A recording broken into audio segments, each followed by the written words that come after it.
आज का मौजू है खून आप कैसे साफ कर सकते हैं अल्लाह ताला की नेमतों से।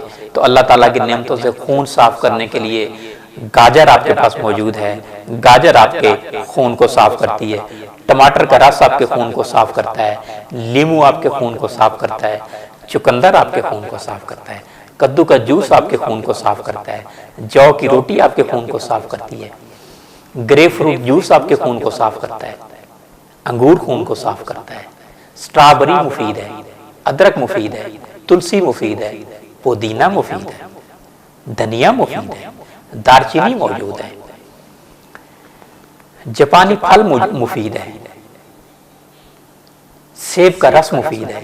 सेब का जूस, सेब का मिल्क शेक, खजूर का मिल्क शेक, खजूर बहुत मुफीद है ब्लड फिल्ट्रेशन के लिए।